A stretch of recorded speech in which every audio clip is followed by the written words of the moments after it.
the Earth. As far as we know, it's the only home to life in the universe.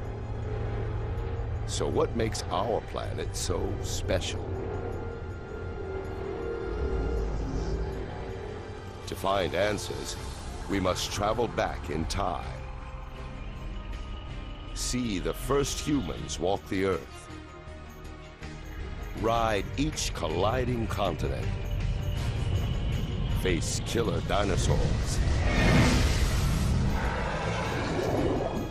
Dive into oceans full of bizarre life forms.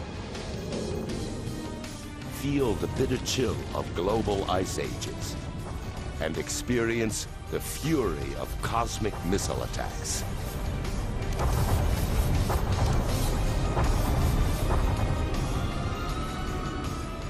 By traveling back in time, we can piece together our planet's incredible story and discover why all of this and all of us are here.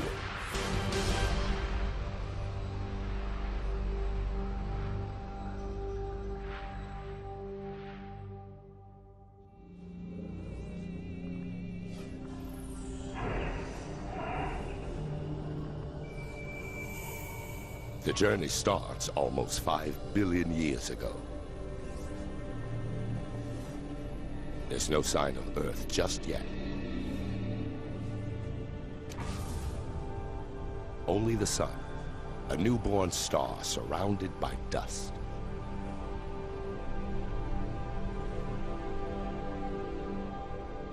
The Earth hasn't formed yet.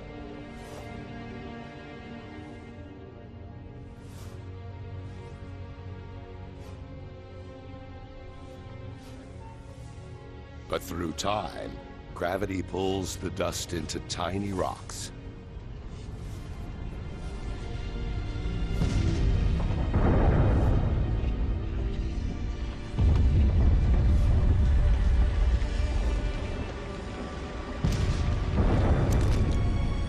To our surprise, something as complex as a planet is made from nothing more than dust and rocks. Over millions of years, gravity pulls these rocks together to form the Earth, one of at least 100 planets circling the sun.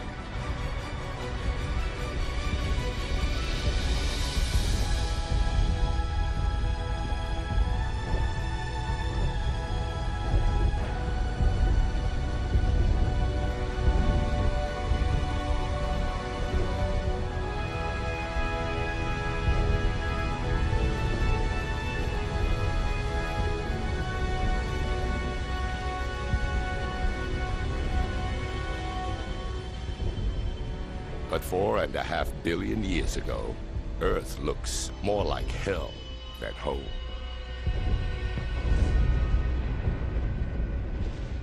Up close, the temperature is over 2,000 degrees Fahrenheit. There's no air, just carbon dioxide, nitrogen, and water vapor. It's so hot and toxic that if we got any closer, we'd be incinerated and suffocated in seconds.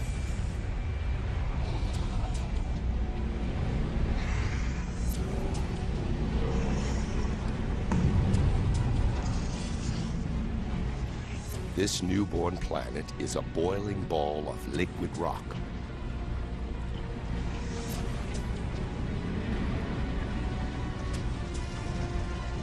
An endless ocean of lava.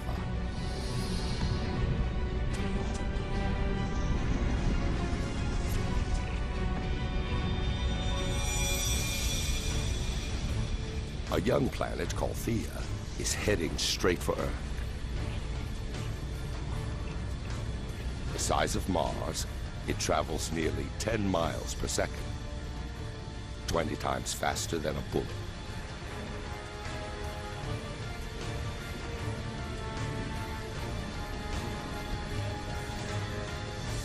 The intruder's gravity distorts the Earth's surface.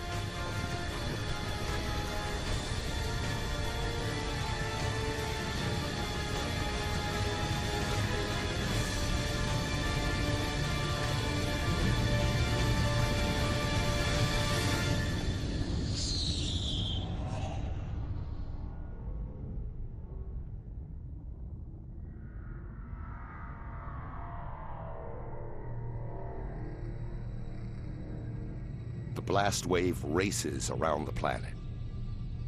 It's as though both young planets turn to liquid.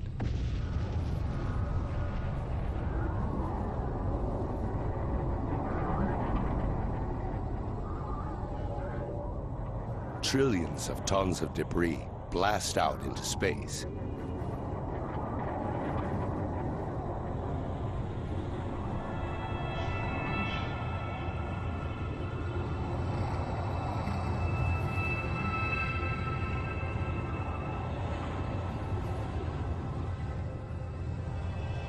But over the course of 1,000 years, gravity turns the rubble into a ring of red-hot dust and rock that circles the Earth.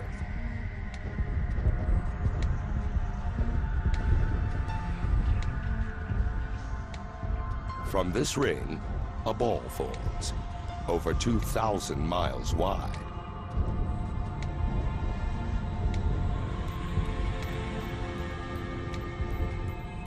It's the birth of our moon.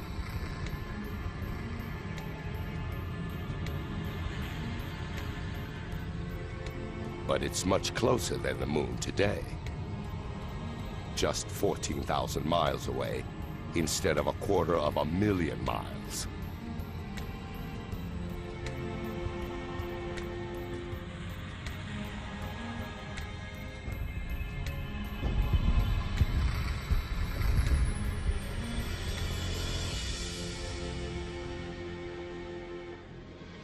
The sun rises over a cooling Earth and sets just 3 hours later.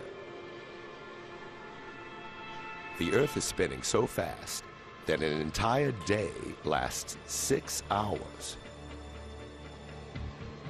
The days may pass quickly, but the Earth changes slowly. To understand the making of our planet, we need to fast forward through millions of years.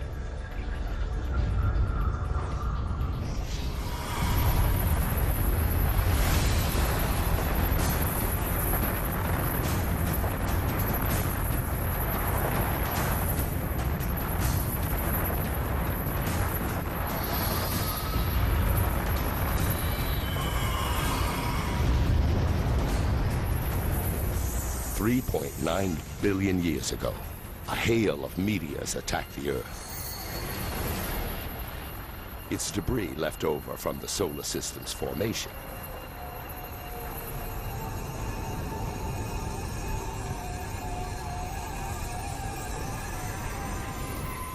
Inside the meteors are crystals that look like grains of salt.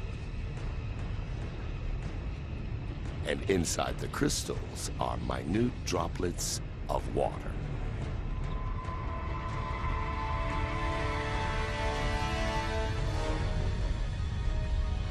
These deadly missiles could contain the vital ingredient for life on Earth.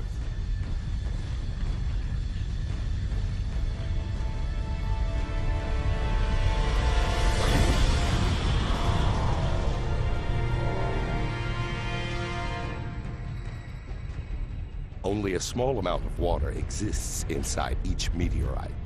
But as they bombard the Earth for over 20 million years, pools of water grow. The Earth's core remains molten, but its surface has cooled enough to form a crust. The air is around 170 degrees. In the future, there's a chance we could swallow this very water. Every sip, every puddle, every drop of water in every ocean is billions of years old. And it may have traveled millions of miles to reach us, carried inside a meteor. The Earth looks more familiar, but it's still a dangerous place. Winds are faster than the most destructive hurricanes today. It's a megastorm, whipped up by the planet's rapid rotation.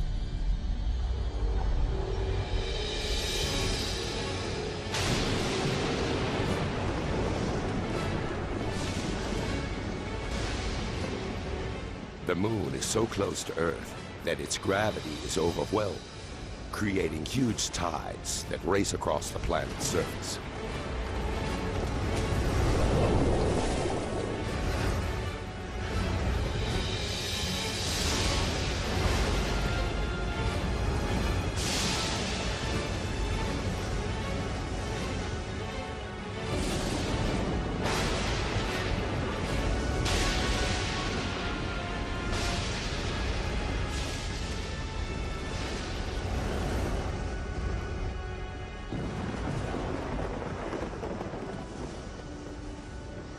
But over time, the moon moves away, the waves calm down, and the planet spins slower.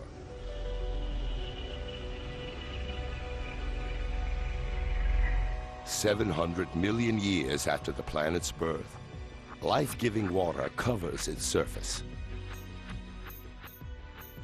And scattered throughout are tiny islands.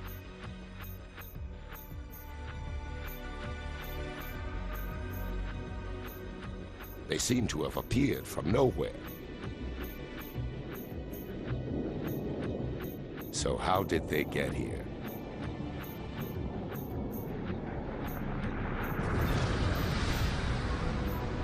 Molten rock bursts through the Earth's crust and rises up through the ocean. Over time, the lava cools, forming a volcanic island.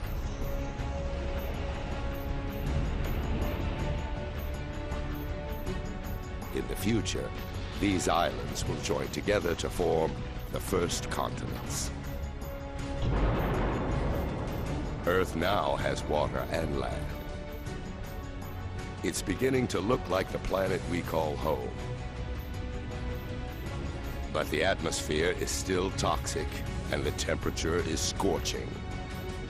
Life here is impossible.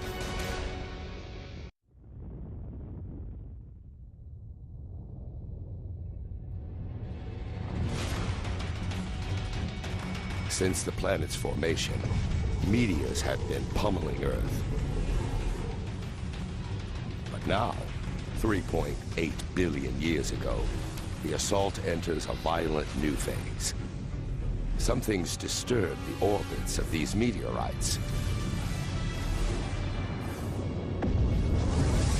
In addition to water, the meteors carry something else.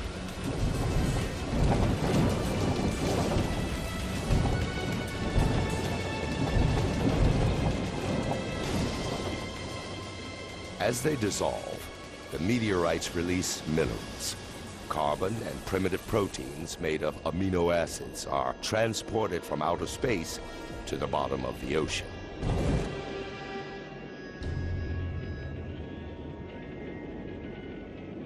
Thousands of feet below the waves, it is dark and close to freezing.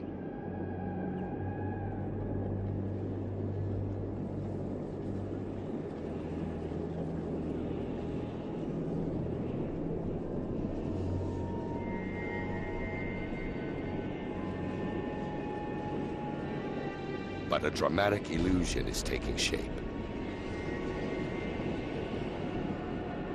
Underwater chimneys spewing hot liquid.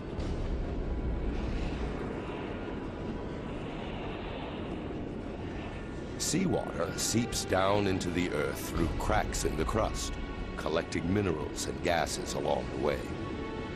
This potent mixture is released back out into the ocean, building these towers.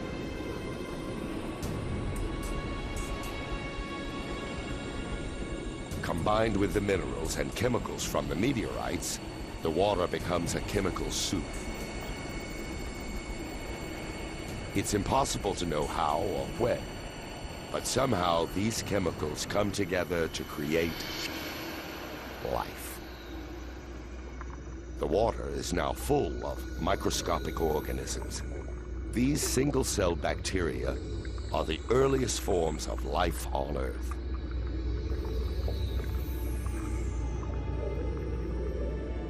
This is a defining moment in the making of the planet. microscopic life is underway.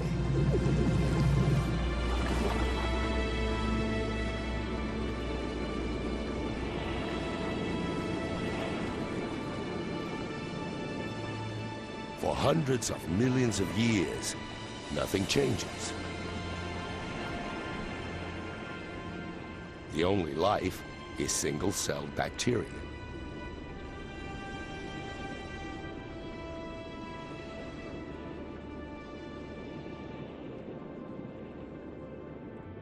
To find more complex life, we need to fast forward to 3.5 billion years ago. And a shallow ocean.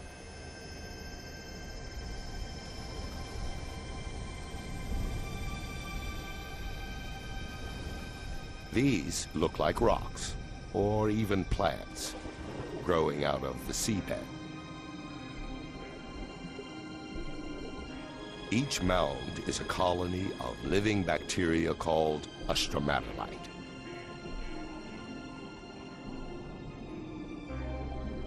These bacteria turn sunlight into food, a process called photosynthesis. It uses the power of sunlight to transform carbon dioxide and water into glucose, a simple form of sugar.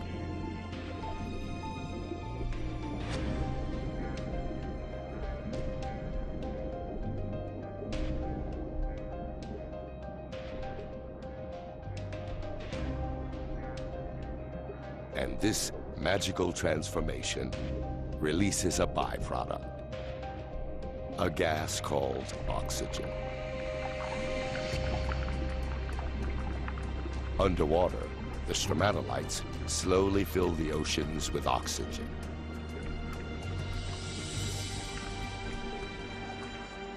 The oxygen then turns traces of iron into rust, which fall to the ocean floor to form deposits of iron-rich rock. It's this mineral that will one day be used to build bridges, ships, and skyscrapers.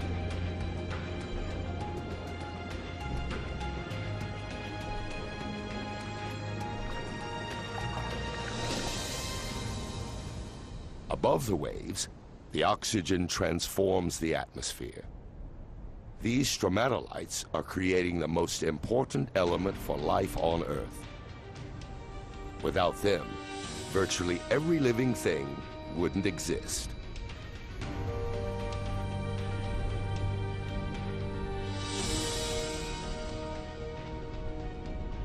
Over the next 2 billion years, oxygen levels continue to rise. And as the planet's spin slows, the days get longer, lasting at least 16 hours.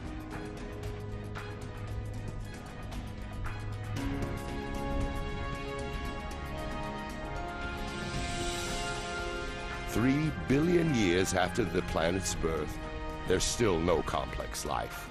No plants, no dinosaurs, no humans. But the Earth has something unlike any other planet in this solar system.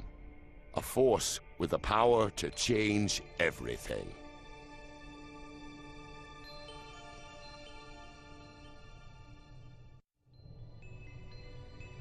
One and a half billion years ago, the Earth is a beautiful blue ball, dotted with volcanic islands. Over millions of years, a mysterious force rearranges these islands. Hidden beneath the ocean, the Earth's crust breaks into vast plates. But even deeper, the Earth's core is so hot that it generates movement in the rock beneath the crust. These movements push and pull the plates around the globe, carrying the oceans and islands with them. Millions of years race by. Our planet is alive and changing. Over 400 million years, a vast new supercontinent takes shape.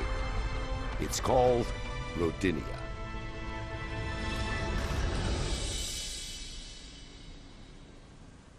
In the shallow waters surrounding Rodinia, stromatolites work their magic for more than 2 billion years, pumping oxygen into the atmosphere.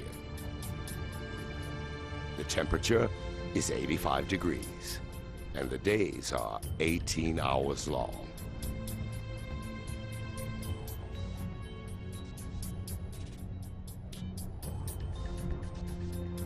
But this planet looks more like Mars than Earth.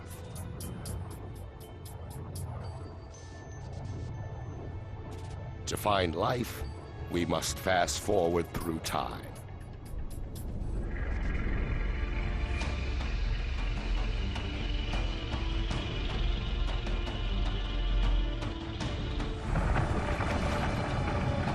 Washington State, 750 million years ago. A force deep inside the planet rips the crust to pieces. It's as though the world is breaking apart. And there's only one force powerful enough to do this: heat. It escapes from the Earth's molten core, stretching and weakening the crust. Inch by inch, year by year, the great supercontinent is splitting in two.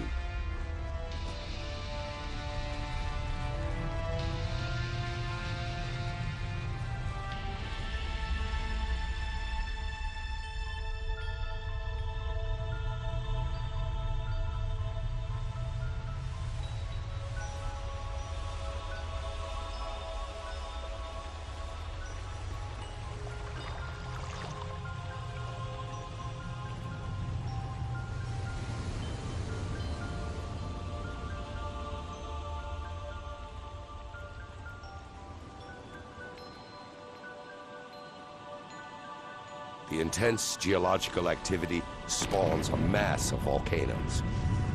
They pump carbon dioxide into the atmosphere.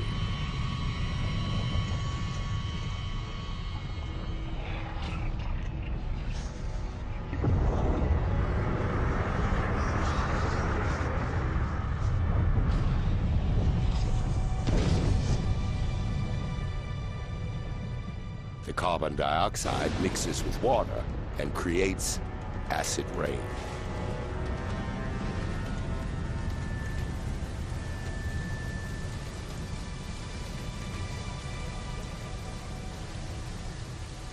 When the continent tore apart, many rocks were exposed. These rocks absorb the acid rain, including its carbon dioxide. Vast quantities of CO2 are absorbed out of the atmosphere.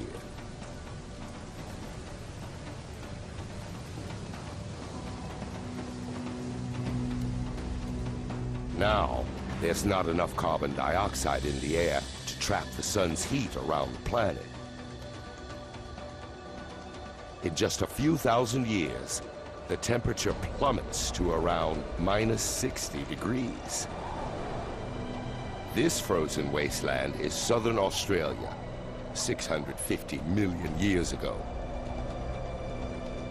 It's the start of what some scientists call Snowball Earth, a period they believe to be the longest, coldest ice age ever to grip the planet.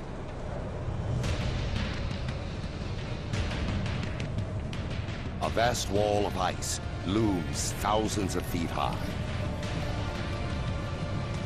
And it's unstoppable. The more ice there is, the more sunlight it reflects away from the planet, and the faster the ice spreads. Nearby is a second ice sheet, just as high. The two sheets spread away from the poles toward each other to meet at the equator.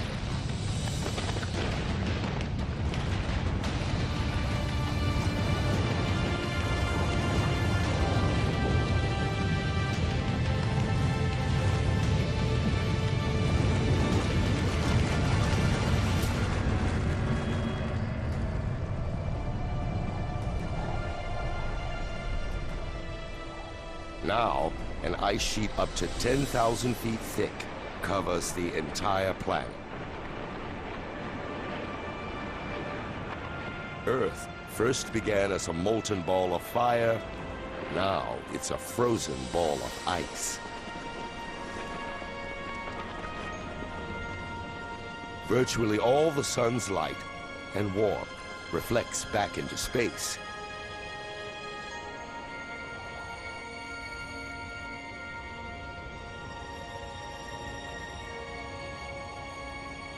And it seems as though nothing, not even the sun, can rescue the planet now.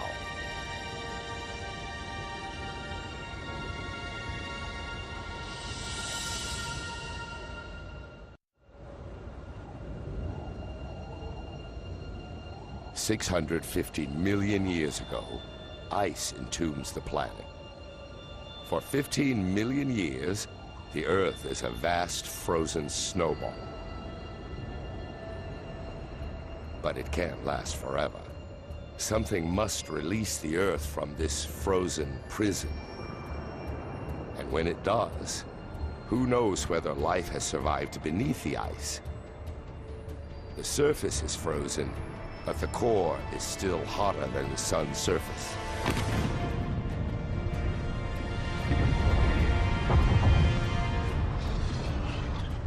Volcanoes have been erupting since the world began to freeze. But up until now, even their heat and power made no impact on the ice.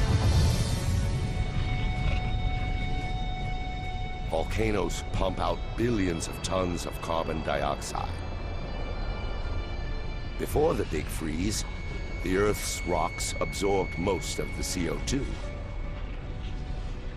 But now, with the rocks smothered in ice, there's nothing to absorb the gas, so it fills the atmosphere.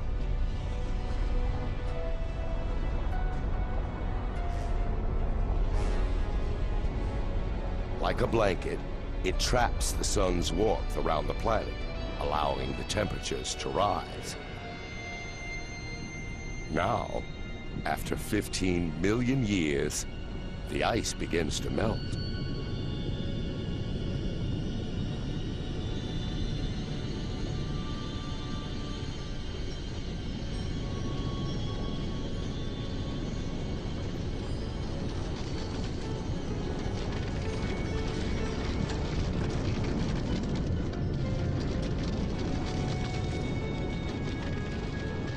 It's thought that during Snowball Earth, the ice pushed the crust down. But now, as it melts, the crust bounces up, creating fissures and weak spots, and more volcanoes.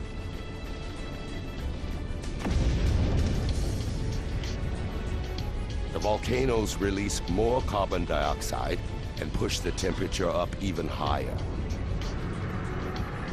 The melt gathers momentum, and oxygen levels rise. Through a series of chemical reactions, the ice has created oxygen. While the planet was frozen, the sun's ultraviolet rays reacted with water molecules in the ice to produce hydrogen peroxide, a chemical rich in oxygen.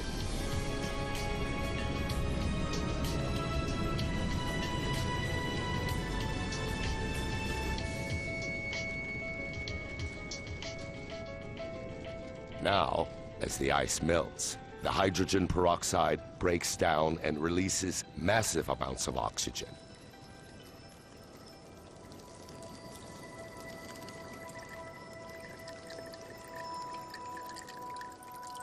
The Earth is waking up, and it's a very different place.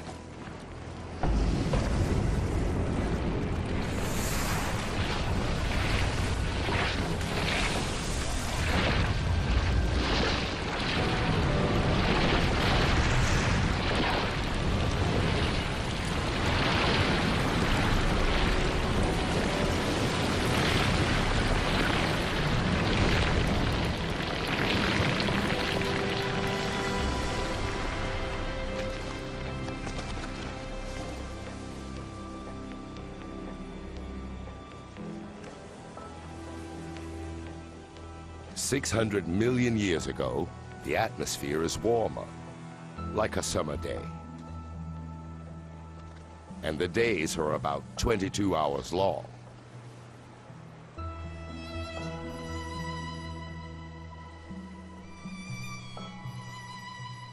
Add all this water, and it's the perfect recipe for life.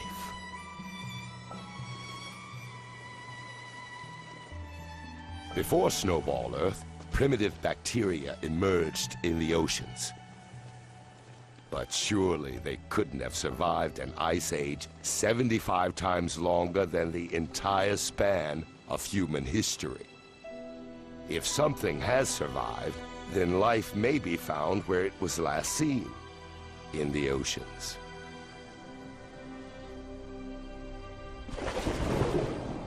Now, 540 million years ago, in an ocean full of oxygen, those primitive bacteria have evolved. A handful must have clung on through the big freeze. There are plants scattered on the seafloor. And something else. What looks like an armored slug takes up residence. It's called Wiwaxia, a new generation of complex multi-celled organisms. The Earth enters one of the most dynamic periods in its history, the Cambrian explosion. Increased oxygen levels allow creatures to grow larger and develop bony skeletons. There are worms, sponges, and these trilobites, distant relatives of insects, lobsters, even scorpions.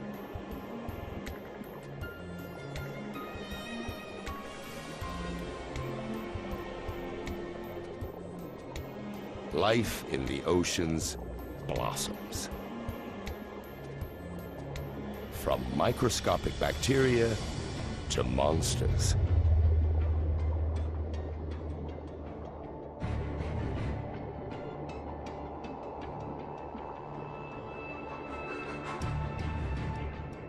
This is Anomalocaris. Nearly 2 feet long. It has large eyes, razor-sharp teeth, and grasping limbs.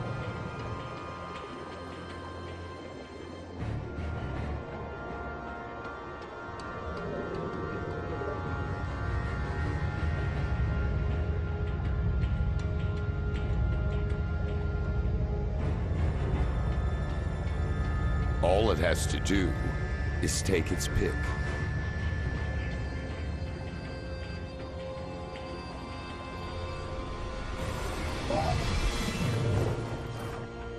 The trilobite can't right itself. Its soft belly is exposed.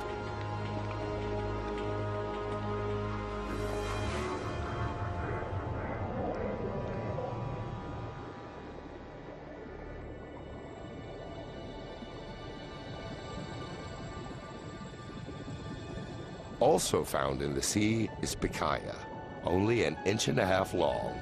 They may be the first organism with a spine.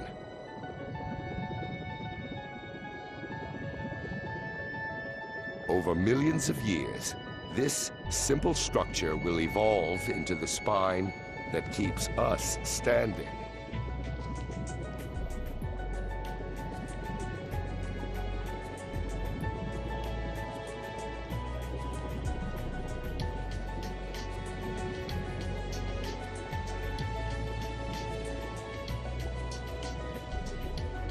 Expecting to find life in ruins, the oceans are in fact full of life. Where trilobites scavenge, monsters prowl, and where creatures begin to take on familiar forms. Beneath the waves, there are already tens of thousands of plant and animal species. The advance of life seems unstoppable.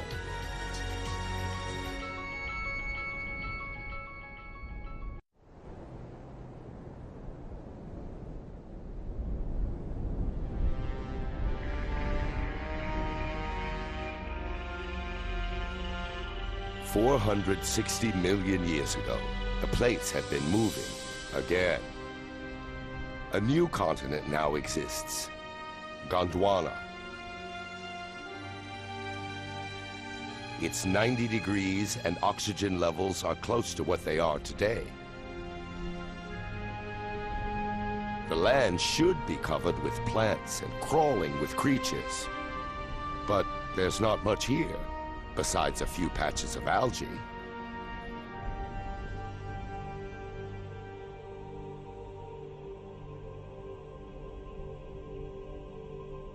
There's only one explanation.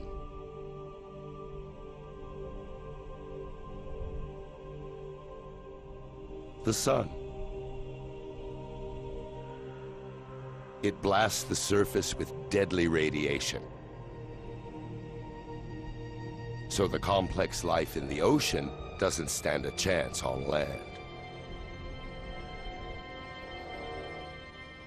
But 30 miles up, where the rays enter the Earth's atmosphere, something is happening. When oxygen meets the sun's radiation, it turns into another kind of gas called ozone. This gas forms a blanket around the planet and absorbs the lethal radiation. Over 120 million years, the ozone layer gets thicker and prevents more and more radiation from reaching the Earth's surface. Without this layer, life on land simply wouldn't exist. Now, shielded from radiation, life takes off. Small, mossy lumps are the first land plants. They pump out even more oxygen. Levels soar.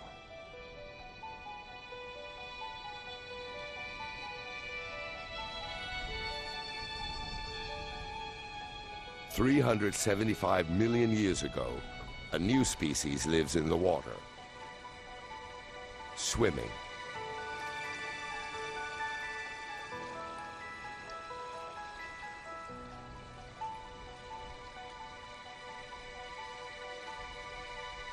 It's a strange fish called tiktaalik.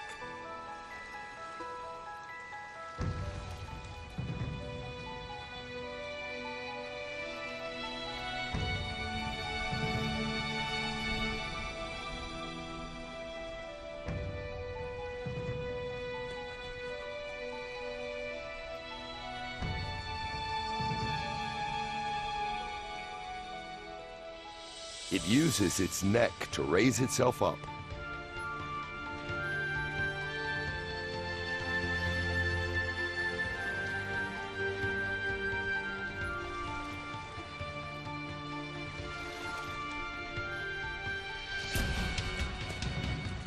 And its fins function as legs, allowing it to move out of the water.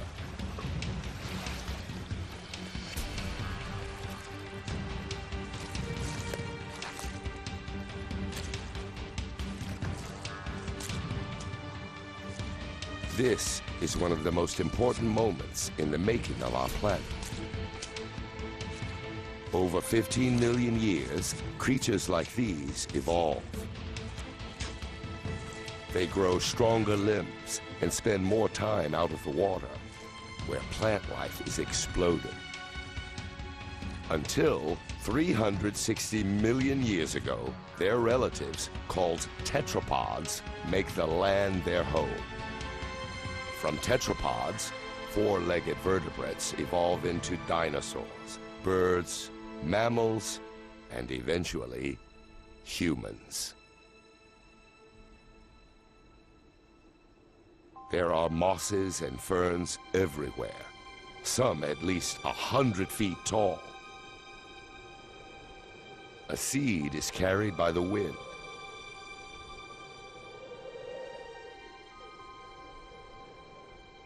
Until now, plants reproduced using spores, single-cell particles that need plenty of water to grow. But this seed is miles from water. This embryonic plant has its own food and water supply. Unlike a spore, this seed can survive far from water for months, even years.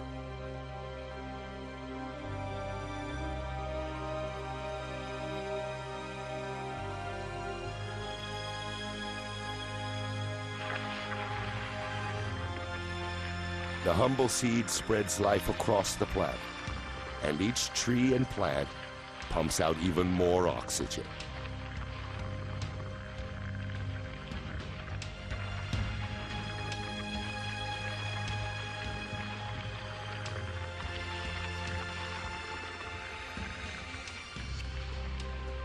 It's an environment very much like today.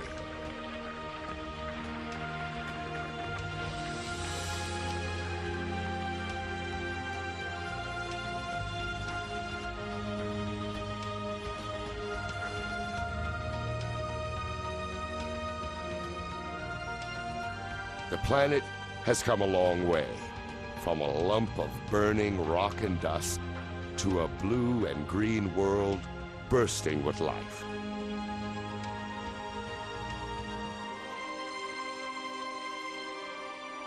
There are now fish, plants, and this.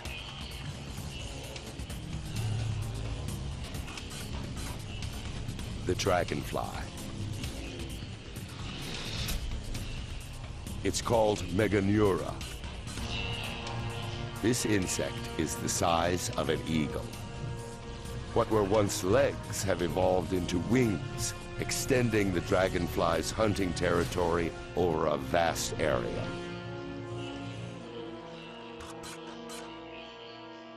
There are also millipedes and spiders down there.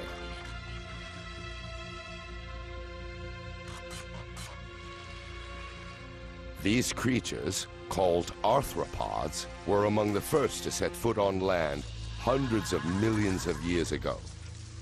They look almost identical to the bugs that invade our homes today, except for one big difference.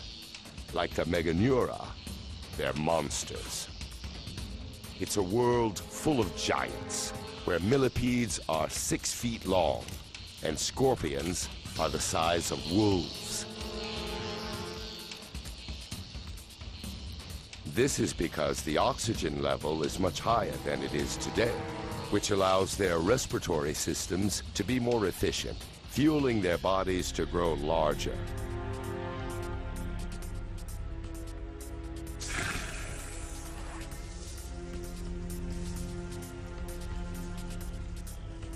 So far, animals have been laying their eggs in the water. But a lizard-like creature, called the Hylonomus, prefers land. Its eggs contain all the water and nutrients that the developing fetus needs. The babies grow in their own self-contained pond. The egg is a major evolutionary breakthrough, allowing animals to leave the water behind and conquer land.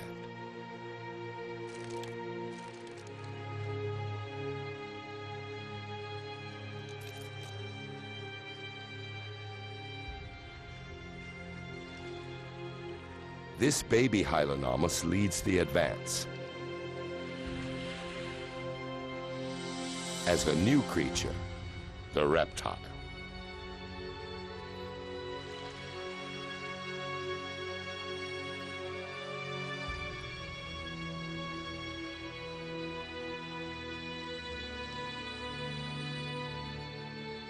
Inevitably, with life comes death.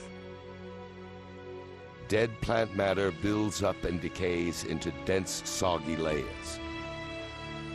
Over hundreds of millions of years, rocks cover these layers, and heat from the Earth's core and pressure from the overlying rocks transform these layers into seams of coal. Each lump of coal burned today is made of plants that died 300 million years ago.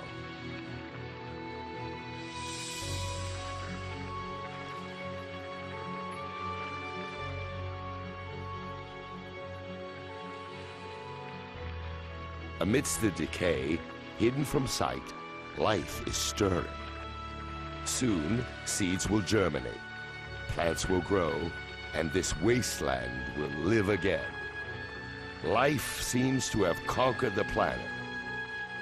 But will it last?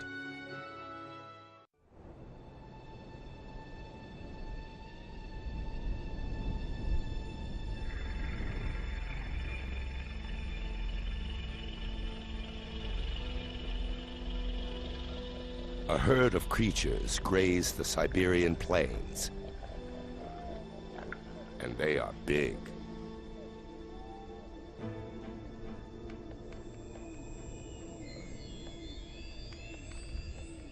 Evolution takes a huge leap forward. Small lizards are now giant reptiles. These scutosaurs are distant relatives of turtles.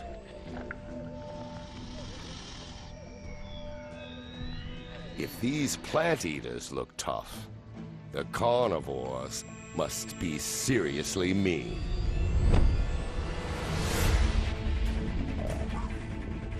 Like this Gorgonopsid, a perfectly engineered prehistoric killing machine.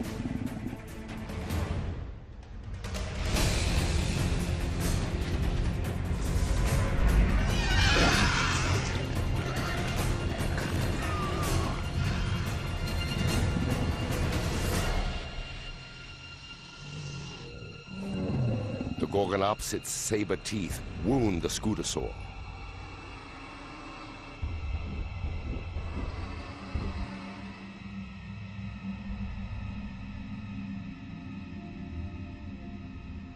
The predator watches as its prey grows weak from blood loss. But before it can make its final move, something strange happens. The ground gets hot.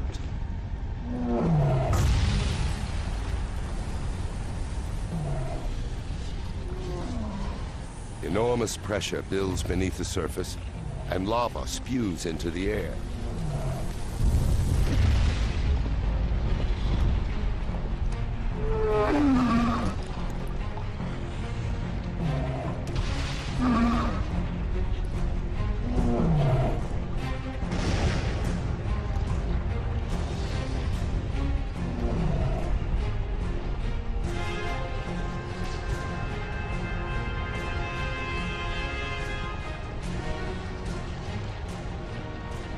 But the lava isn't from one single volcano. The entire landscape is erupting. It's a flood basalt eruption. A massive plume of mantle rises up from deep inside the earth and pushes molten rock out through fissures in the Earth's crust.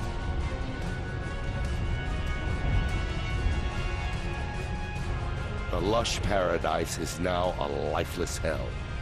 The scutosaurs and the Gorgonopsids are dead. They're the first casualties in the greatest mass extinction the world has ever seen, the Permian extinction.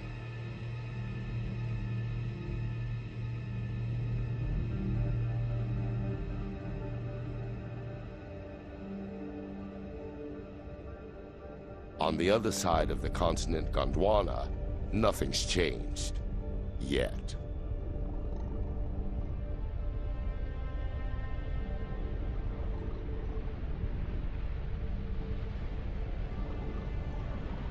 It appears to be snowing, but the temperature is about 70 degrees. It's actually ash, fallout from the eruptions some 10,000 miles away.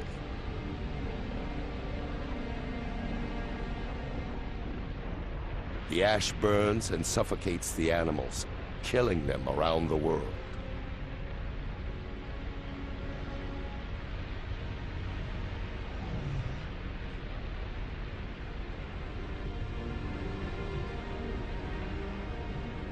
Sulfur dioxide from the eruptions fills the atmosphere. As it rains, the gas turns to sulfuric acid and burns everything it falls on. What was a local disaster has now turned global.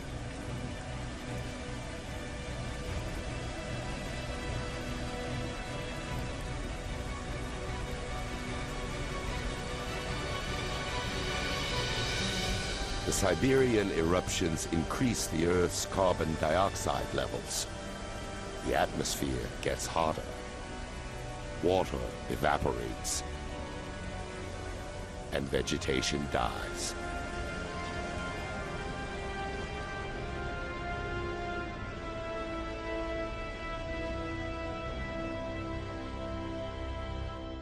Around the world, life on land is being wiped out. And life in the oceans has also been compromised. The waters turn pink.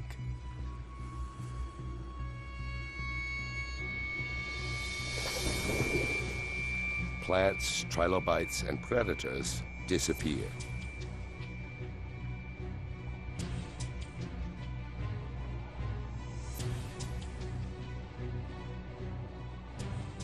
The new, hotter atmosphere heated the oceans and stripped them of oxygen.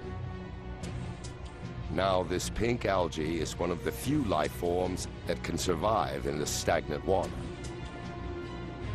The Siberian eruptions transformed the entire planet. Nothing, not even the deepest ocean floor, is beyond their reach.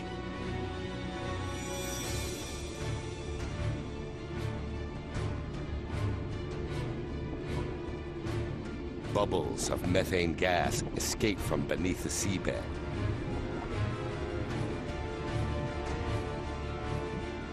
Methane is a greenhouse gas, at least 20 times deadlier than carbon dioxide. Until now, the gas has been frozen, but as the sea temperature rises, it begins to melt.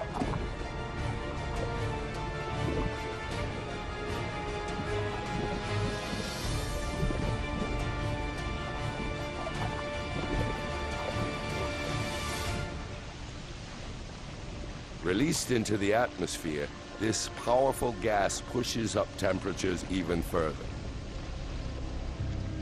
It's now almost 105 degrees, 11 degrees hotter than before the Siberian eruptions.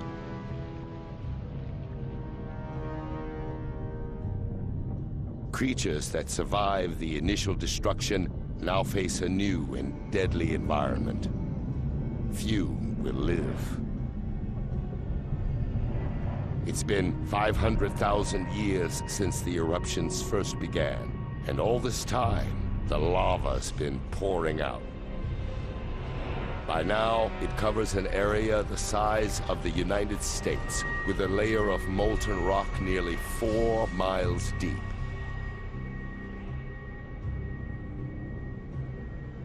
"95% of the species are gone. A few survive by eating anything they can find and living in burrows underground.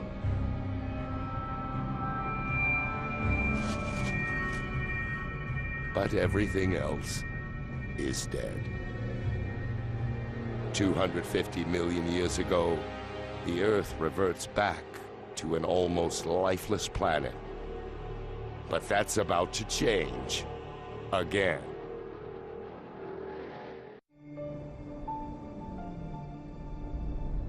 It's been 50 million years since virtually all life on Earth was wiped out. And the planet has been transformed. It's now 200 million years ago, and just one supercontinent, Pangaea, stretches from pole to pole.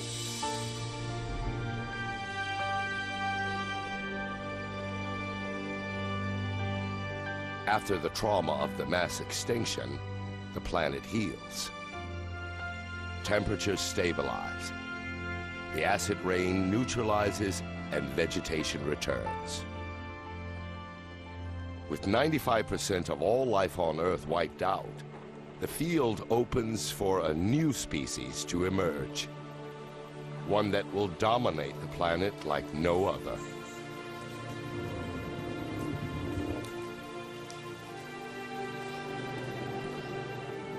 The dinosaurs. These are called dinosaurs. Like all dinos, they evolved from the reptiles that survived the Permian extinction.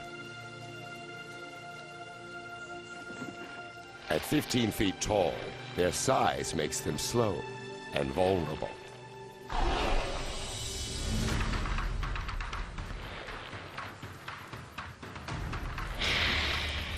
Nearby is the Dilophosaurus.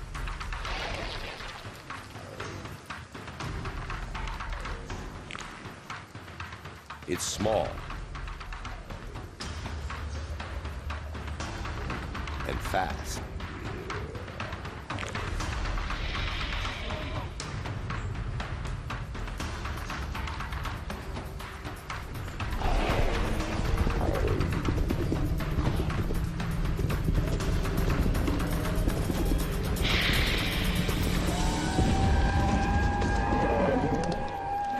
The Ammosaurus is too big a meal for one Dilophosaurus, but not for two.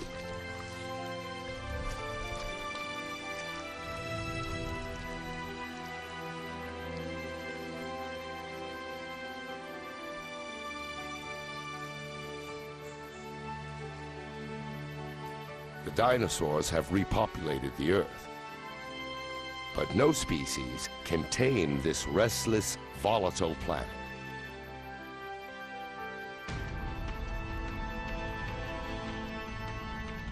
The Earth's crust is thinning.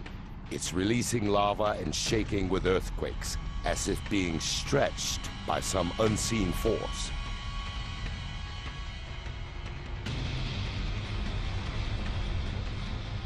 It's also happening near what will become North America's eastern seaboard.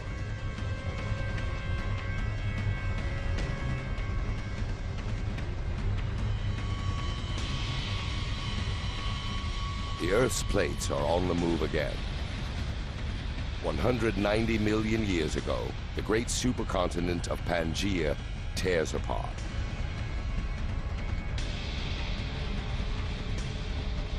A vast slab of land breaks away, creating a chasm. It fills with a new ocean called the Tethys, over what will one day be the Middle East.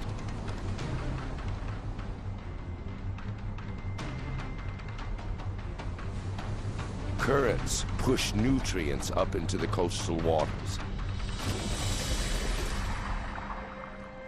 And the nutrients attract fish in the millions.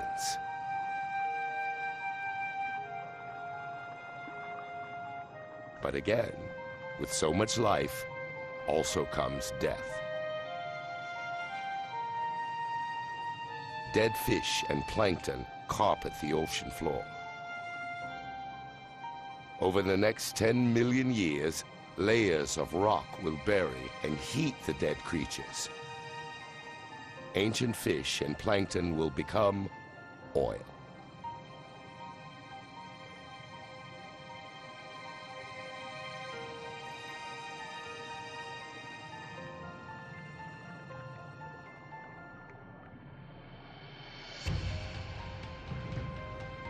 Every gallon of gas in our cars, every piece of plastic on the planet, the paint on our walls, the carpet under our feet, even the soap we wash with, almost all originated in this way.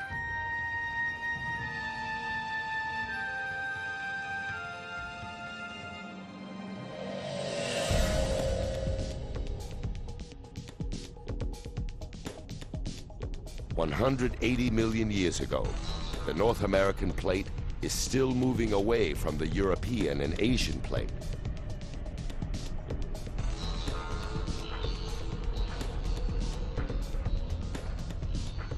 It's shifting about 1 inch each year, the same speed at which our fingernails grow.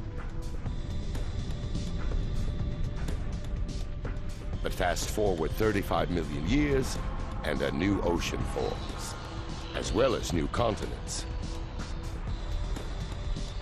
The United States breaks away from Africa. The world as we know it takes shape. The chasm between the two continents fills, creating the Atlantic Ocean.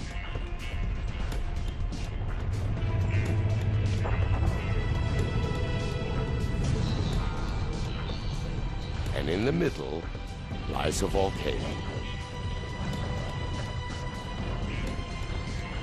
Like before, currents deep beneath the Earth's crust move the plates again.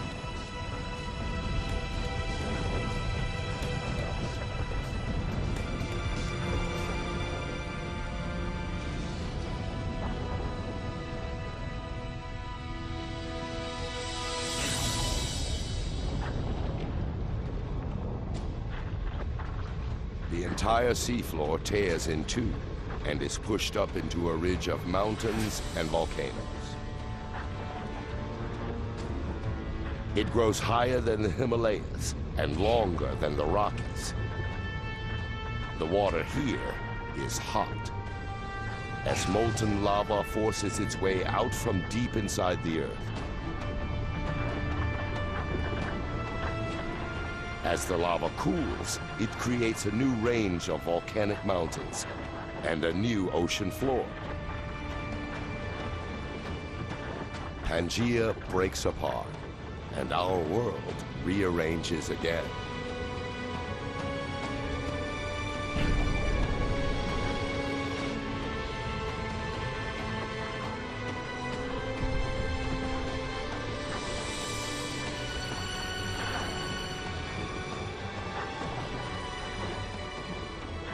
It's this geological activity that makes the Earth restless, creative, and unique.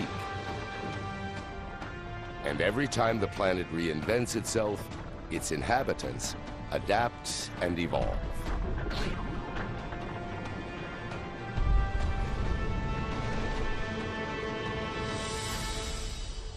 Like the ichthyosaurs. Their reptile ancestors lived on land, but as the planet changed, so did these animals. They grew fins and moved into the newly formed Atlantic Ocean.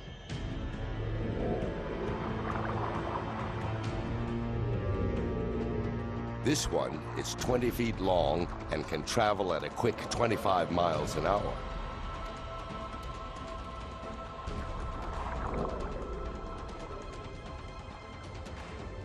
It's the ocean's fastest creature and most efficient predator. It rules the oceans for 50 million years.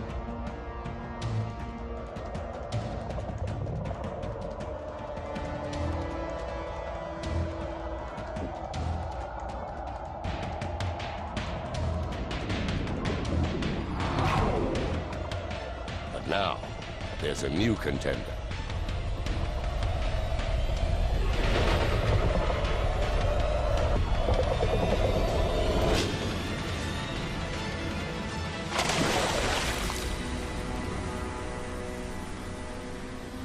Pliosaur. Longer than a bus and as heavy as a truck, its jaws are 8 times more powerful than a great white shark's, with teeth 12 inches long.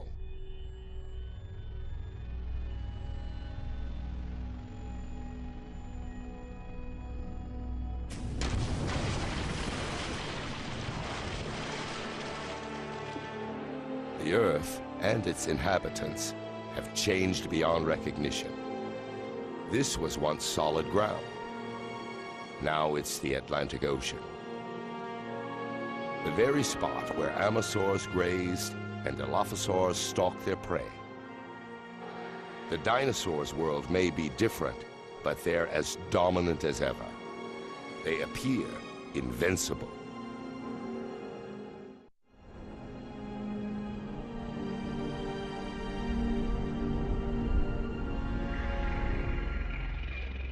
They're one of the planet's most successful species. They've survived volcanic eruptions, Earthquakes and entire continents splitting apart.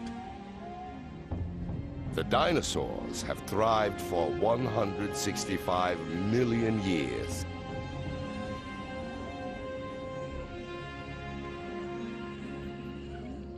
A number of mammals have also survived, like this shrew-like animal.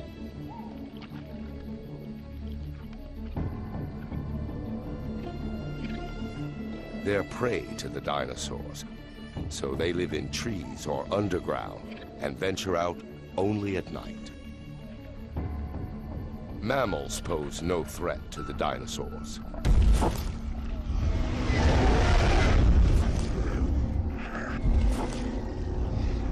Nothing on Earth can challenge their dominance.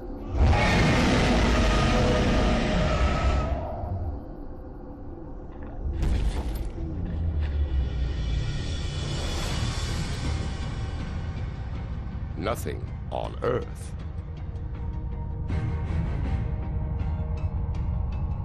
A large piece of space rock heads toward Earth.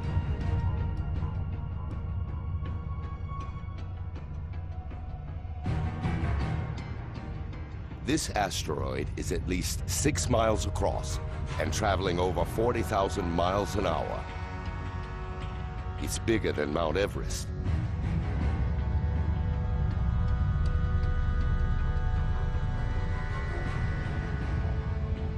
And heads straight for the Gulf of Mexico.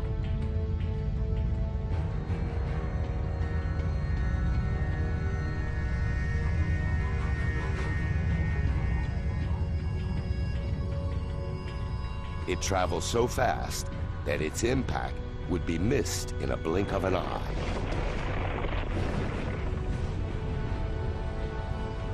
A split second changes the world forever.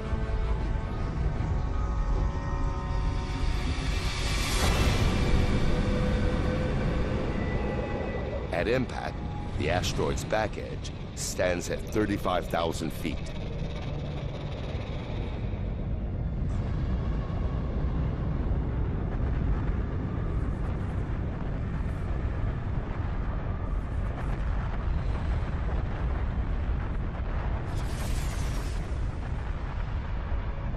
It strikes with such immense force that it destroys everything it hits.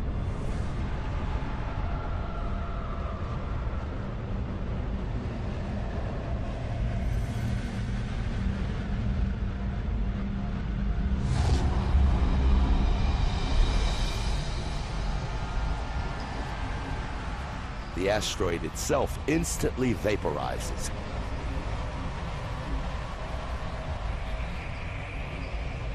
Unleashing the energy of millions of nuclear weapons.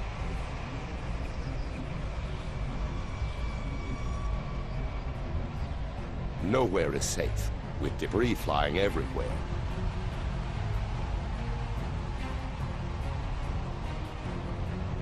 Debris as big as entire city blocks circle the Earth.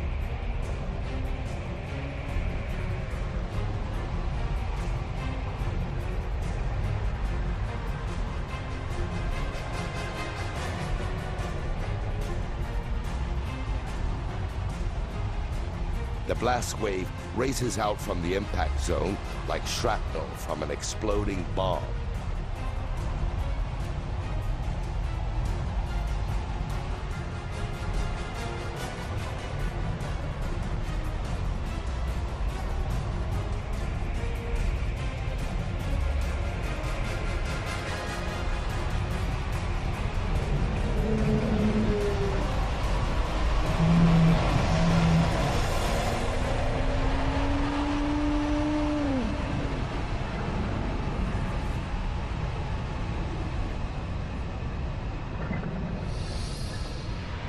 Minutes after impact, hundreds of miles from where the asteroid struck, the Earth is under attack.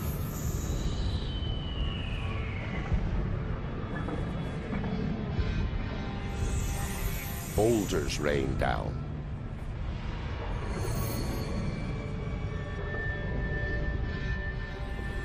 Earthquakes shake the ground.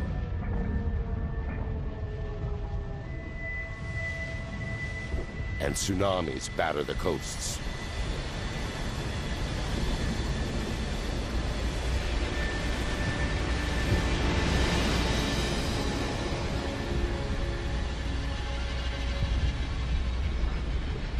But the onslaught has only just begun.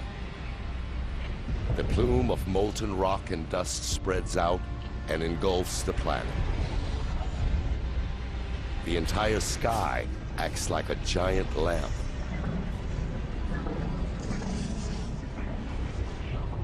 Heating the Earth's surface to over 500 degrees.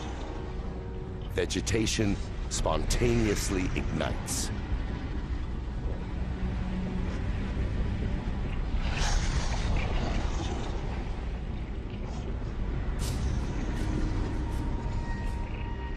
Even months after the impact, smoke and ash still block out the sun's rays. And with less sunlight, plants die and the animals starve.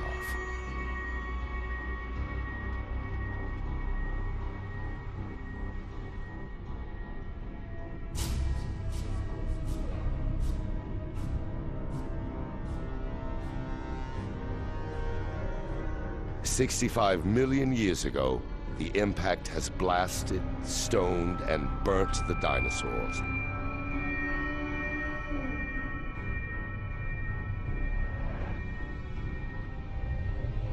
Their 165 million year reign is over.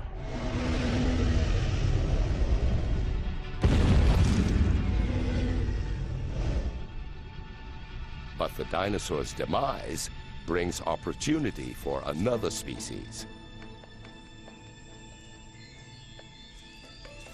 A mammal. By living underground, mammals have avoided the heat and fires. And by eating anything, they thrive while more selective eaters die.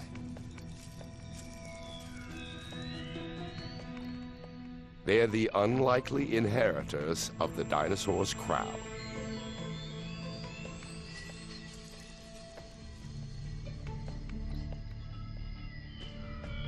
And as one story ends, another begins. With the dinosaurs out of the way, our ancestors may now have a chance at life.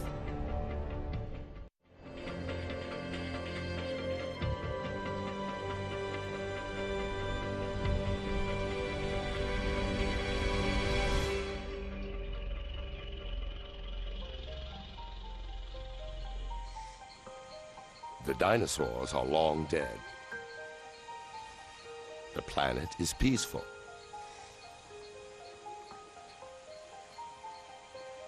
In this new world, our mammal ancestors are evolving.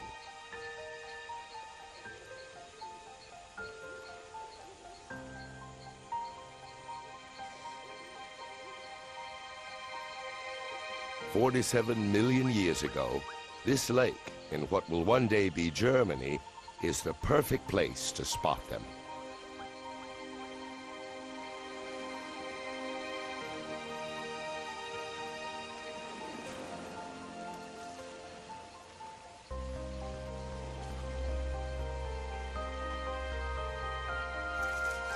Unlike earlier mammals, its eyes and brain are bigger. This is Darwinius massilae, or Ida. She looks nothing like humans, but fossil evidence today indicates that these creatures might evolve into monkeys, apes, and eventually humans. Looking back through 47 million years of evolution might reveal one of our earliest known ancestors. The lake sits on a volcanic crater. It belches out noxious gas that eventually kills Ida.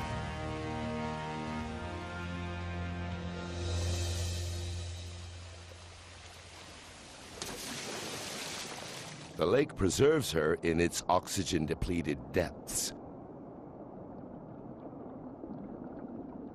One day, when the water is gone and Ida's fossil is found, this primitive primate could help piece together the beginning of our own story, the story of human life.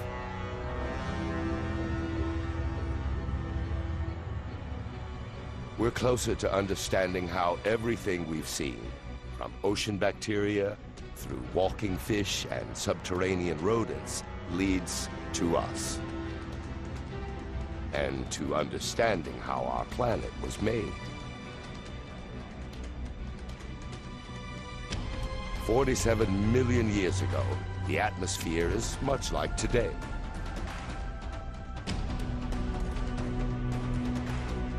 The temperature is 75 degrees, and the day lasts just under 24 hours.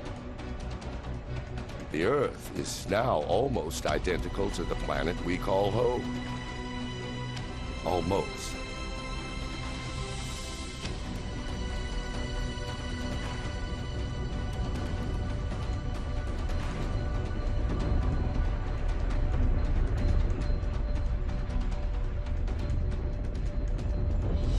The Earth's plates are on the move again.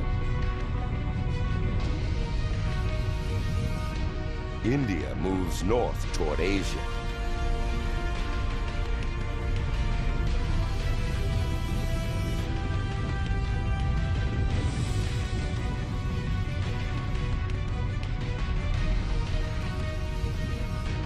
The Indian and Asian plates are locked in a titanic struggle.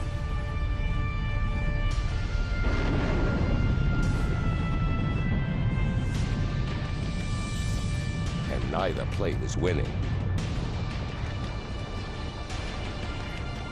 As they buckle, the ocean floor contorts upward along a 1,500-mile line.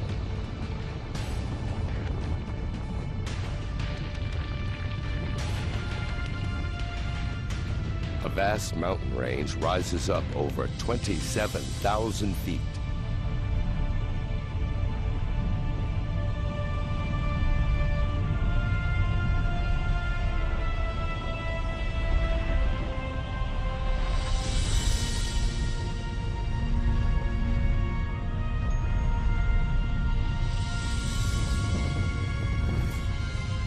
These are the Himalayas.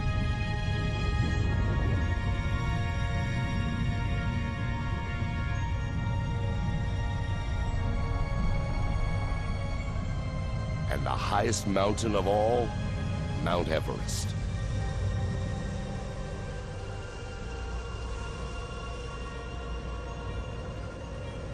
Its summit reaches up into the Earth's jet stream, the same altitude where planes fly.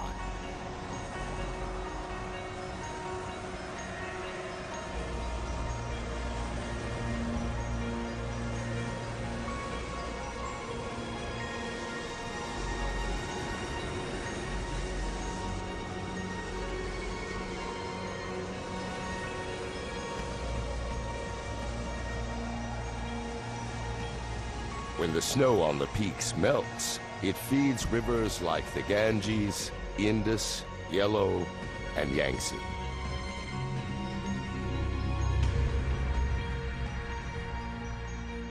The Himalayas are like a vast water tower.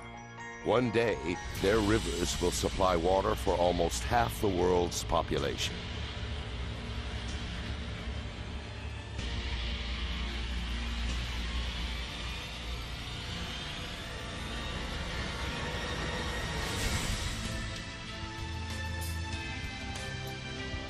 "20 million years ago, this is our planet. With every continent and every ocean as we know it.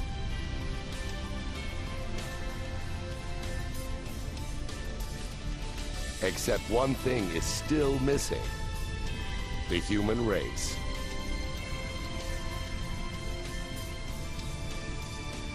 And for humans to evolve, something needs to change.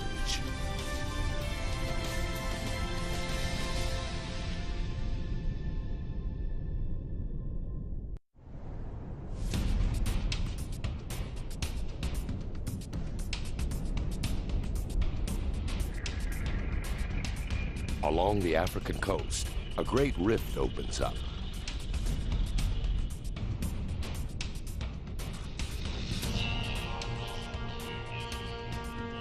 It stretches nearly 4,000 miles.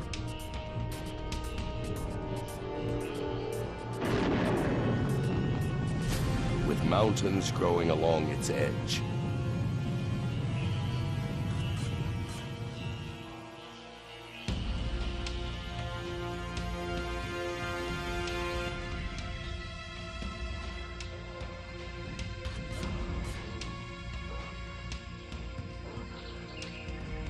This ape-like creature may stay in these trees forever, but its world is changing. The growing mountains act like a wall, prohibiting moisture from the Indian Ocean from passing over the land. It's getting hotter and drier. The lush rainforest becomes an arid savanna. The new, hotter climate changes the creatures' habitat, forcing them to search further for food. Soon, they stop dragging their knuckles like apes and begin to stand and walk on 2 feet. It's the most important step in the human story.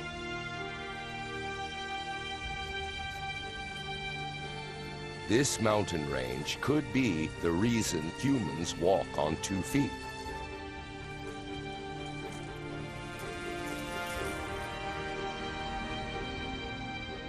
The random movement of 2 plates may have kick-started a chain of events that leads to the first humans.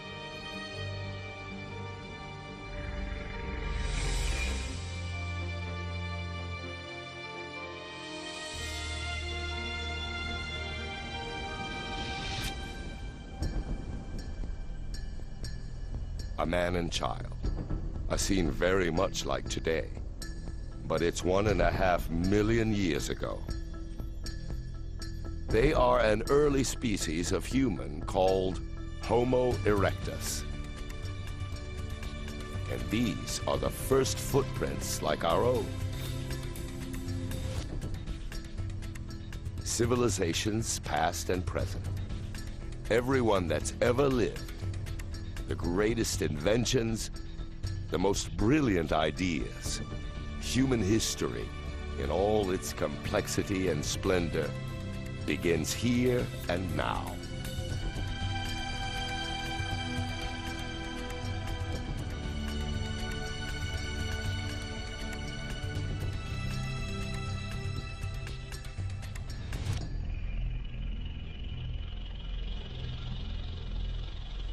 The climate changes again. 70,000 years ago, sea levels fall. And the gap between Africa and Arabia shrinks to just 8 miles.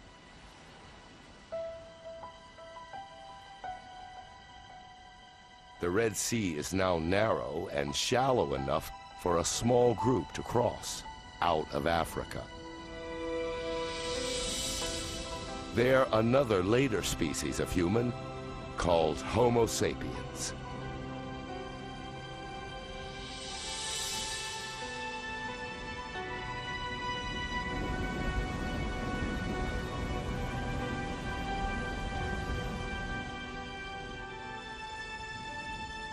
Scientists believe that the entire world beyond Africa was populated from descendants of these 200 individuals. Over time, our ancestors multiplied and spread out to India,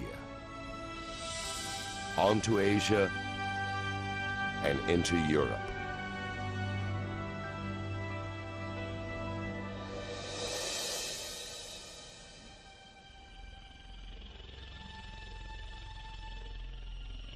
But while humans head north, a giant wall of ice travels south.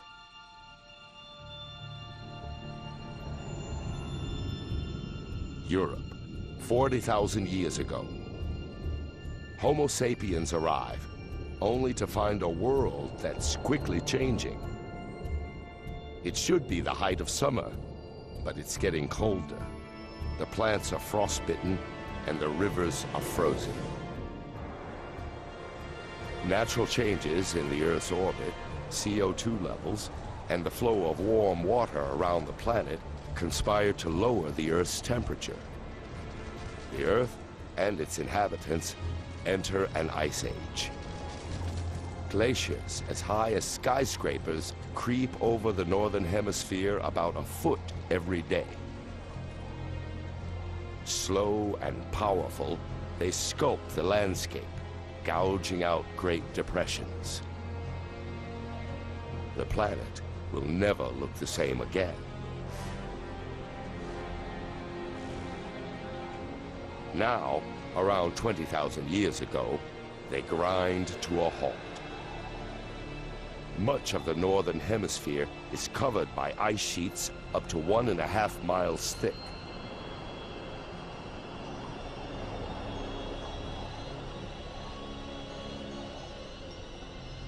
With trillions of gallons of water locked up as ice, sea levels fall.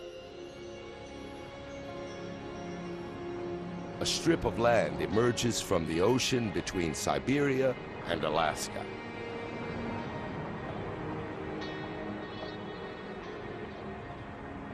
It's a bridge between two vast continents. A gateway that takes humans from Asia to a new world. The Americas.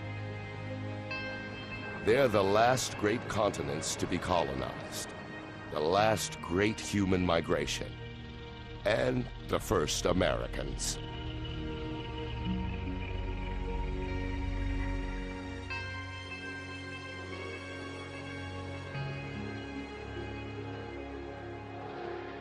Now, 14,000 years ago, the changes that triggered the Ice Age reverse.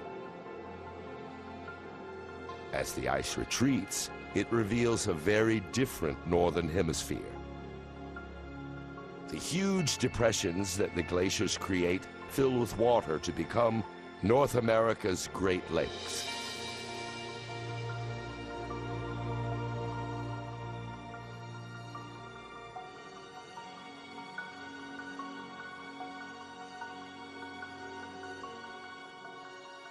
"6,000 years ago, the ice retreats back to the poles, toward the Arctic and Antarctic.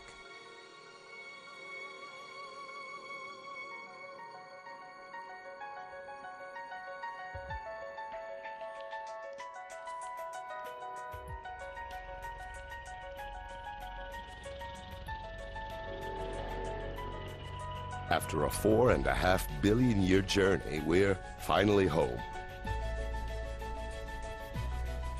This is our world, our time. The planet's incredible story helps us understand how and why everything around us is here today.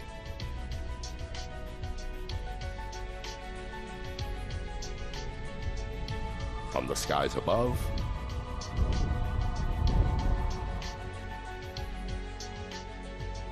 to water, the essential ingredient for life, to the ground beneath our feet,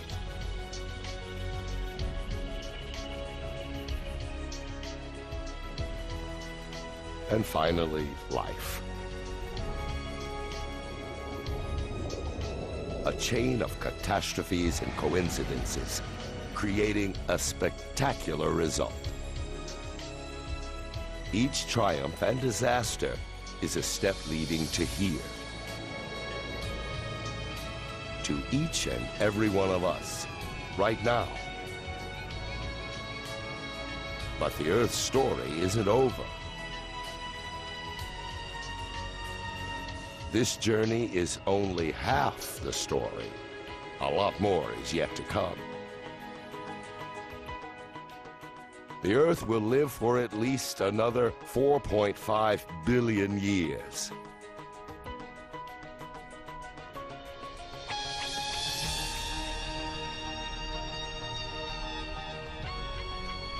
More wonders, more terrors, and more strange creatures lie ahead for our restless and creative planet. The next chapter of Earth's story is still to be written.